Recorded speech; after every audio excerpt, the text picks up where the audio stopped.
Welcome to the shop. Steve here at SKS Props, and in this video I want to show you guys some of the basic tools and techniques that it takes to be a foam fabricator.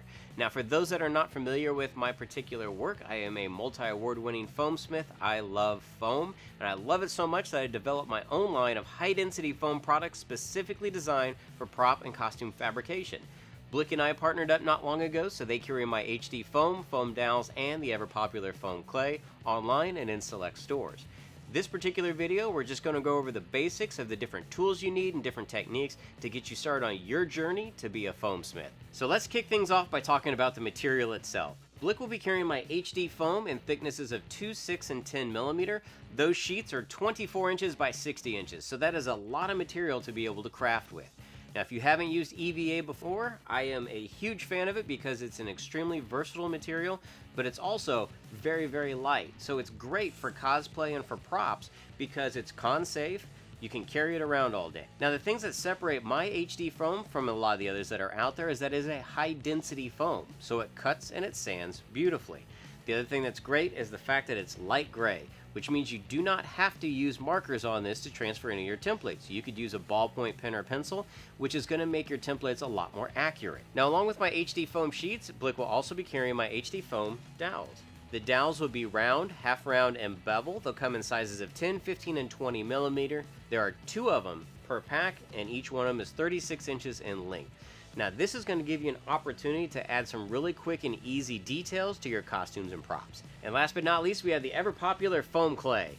Foam clay is great for your props and costumes, especially if you're trying to get an organic look to it. You can sculpt with this material by hand. The moisture will eventually wick out of it, so it becomes hard, but it still retains its ability to be extremely light, which is great for cosplay.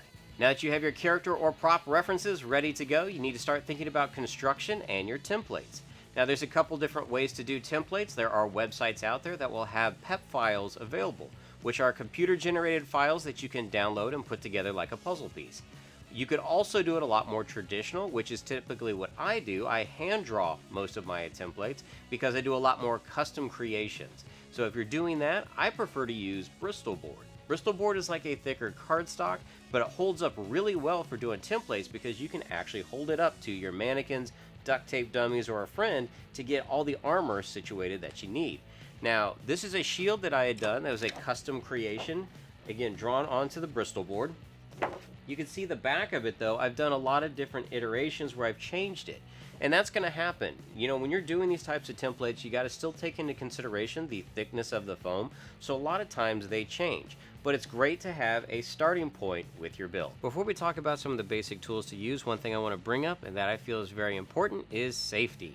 Make sure that you always do set it aside enough along with all of your tools to get the proper safety equipment.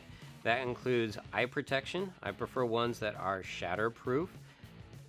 A decent dust mask, and that's because our foam does generate quite a bit of particulates into the air when using a rotary tool, and an organic filter mask, and that's because we use solvents, we use spray paints, we will make sure none of that is getting into us. So moving on to the workstation itself, this isn't really the kind of hobby that you want to be doing on your kitchen table. So out here in the shop, I have a piece of butcher paper down, and I have a self-healing mat. I feel self-healing mats are really important because most of the work you do with foam fabrication is going to be cutting it. So having a self-healing mat allows the blade to go all the way through the material and into the surface. This does 2 things. It'll give you a nice clean cut. It protects the tip of the blade. Now, this particular one that I have out here is put out by Blick. It is a 36 inch by 24 inch, so that gives you a lot of room. So if you're doing a nice big piece of chest armor or a shield or something, you're not going to be running off, so you can have a continuously nice cut. Next to that, I always have a pencil and pen on hand. This is how I do all of my template transfers nowadays because the foam is light gray, so I've noticed that my templates come out a lot more accurate. Now, when it comes to the blades, honestly, I've got 3 of them that I use pretty much all the time, and this is really all that you need. 3 blades. One is kind of a bigger, heavy duty. This is great for 10 millimeter foam. One that's kind of a mid-range, that's great for a 6 millimeter foam, and then a little detail scalpel blade that's great for 2 millimeter foam, and also for scoring and doing a heat treatment to it to make the foam open up. This is great for that. So for the best type of cutting technique, you want to make sure that the blade remains completely straight up and down. You don't want it at an angle unless you're specifically trying to get a bevel. Notice I'm using a metal ruler here. Press all the way through the material into the cutting mat itself and then pull in one straight cut. This is going to give you the cleanest cut possible. So you have all your pieces cut out for your prop or costume, and now it is time to clean them up. And we're going to do that using a rotary tool. A rotary tool is going to be one of the most important tools in your arsenal for being a foam fabricator. It's going to allow you to clean up all your edges, round them over, and start giving the foam character. Now there are a lot of different rotary tools that are on the market, and they're going to range in price anywhere from $20 to several $100s. So just make sure that you get one that's in your budget and it works for you. When it comes to the features of the rotary tool, the biggest thing that I tell you to look for is one that has a flex shaft. Without the flex shaft, the sanding drum will just go right here on the end, but then you're dealing with the weight of the tool itself when you're working around your piece. Having a flex shaft, it's a lot more natural feeling and it's a lot more flexible, and so you have that agility to work around the piece in a lot more fluid way. Now, along with the rotary tool, usually you will get a box of accessories. The most important in here, of course, being your sanding drums. This particular Dremel series comes with a coarse one and a medium grit one. The coarse one works great for taking away a lot of foam really quick. The fine one I use as a second pass to smooth everything out. And then for a third pass, I like to use stone bits. You set these to the highest RPM, and what it does is it actually cauterizes the foam and it gives it a very smooth appearance. And remember, whenever you're using your rotary tool, make sure that you're always practicing shop safety. So whenever I use mine, I always have my eye protection and a proper dust mask. For demonstration purposes, we have our foam that has been rounded over using our rotary tool, and now we're going to pretend as though these are pieces that need to be assembled to create our final proper costume, which means we're going to talk about adhesives. But before we get to that, I actually want to talk about heat sealing foam real fast. And to be clear, you actually do not have to heat seal my foam. You could just go ahead and seal this with Plasti-Dip or Flex Bond and paint it, and it would be good to go. If you are going to heat seal it, I would recommend to do a very light heat treatment to it. I feel too many people overheat their foam as it is currently, so with mine, just barely hit it with a little bit of heat. Even after I do that, I will then go back in with some 400 grit sandpaper, lightly buff the surface. So if I'm using Plasti-Dip or any other type of a sealant on there, it has something to bite into. Now, while we're on the subject of heat guns, let me talk about one real fast. This is one that Blick carries. It's put out by Wagner, and I really like the design for two reasons. Number one, you have these fins on the side, so after you're done using it, if you set it down, the heat source is not in contact with the surface of your top. That way you're not accidentally burning or melting anything here. Number two is you have these two additional foot stabilizations on the bottom there, and so it's completely hands-free. You can actually be manipulating something up above it and have a direct heat source without actually having to hold. So this is definitely one that I would look into if you're needing a heat gun. I just really like the safety precautions that are on it. Now, when I first started building props and costumes, I of course just used hot glue, which there's nothing wrong with that. The only problem that I ran into is when I made an armor set and I was walking in a parade in Atlanta and it was summertime, a lot of my hot glue was started to fail on me. So nowadays I use contact cements and super glues for a lot of my builds. Now, that being said, if you are going to use hot glue, and I still do with certain aspects of my costume, such as if I'm adding fur or other types of linings to the inside of the foam itself, these SureBond hot glue guns work really well. And they've got a few design things that I really like about them. So number one, this is the larger one. This is a high temp, and it's all cordless, which I think is great because the cord gets in the way so many times. So if you have this charging, and you need to use it for a little bit, it'll actually run for 2 minutes before it needs to be recharged again and get the glue back to an optimal temperature. So I've got a large one and I have a small one that has a detail tip on there.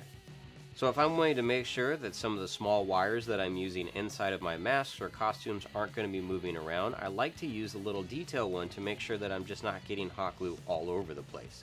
If you're going with the contact cements, of course, there's lots of ones that are out there. This particular one is a weldwood. I also use barge quite often.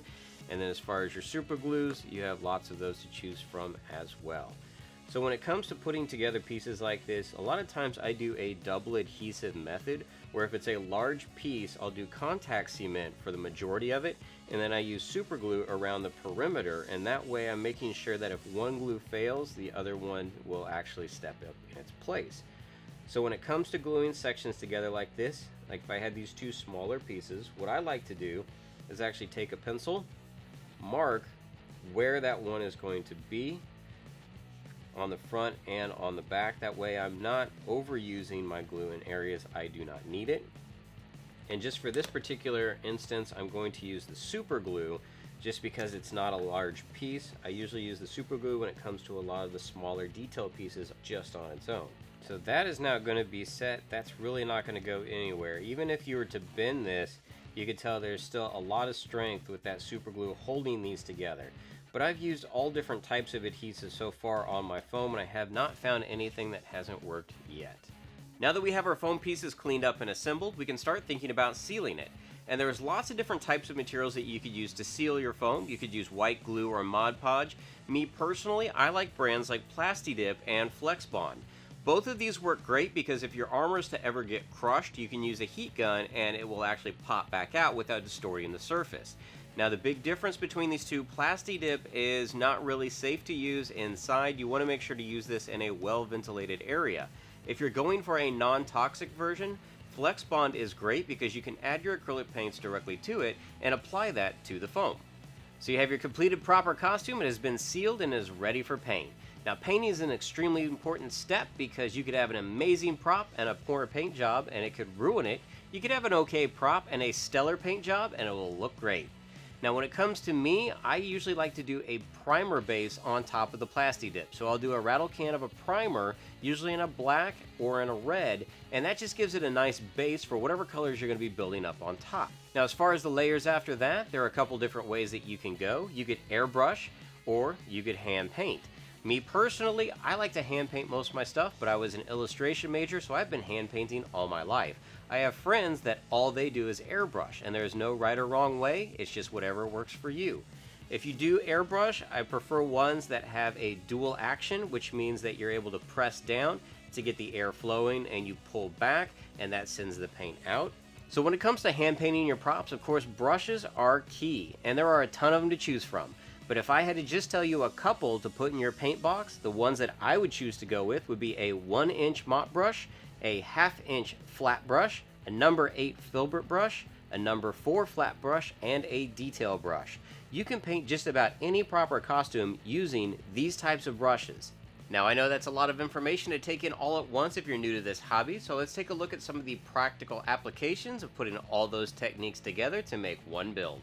This custom armor set was fabricated to show off what the HD foam products are capable of. Most of the armor on here is made out of 6mm HD foam. And I used a bunch of the 10mm bevel dowels for a lot of the detail pieces that are on there.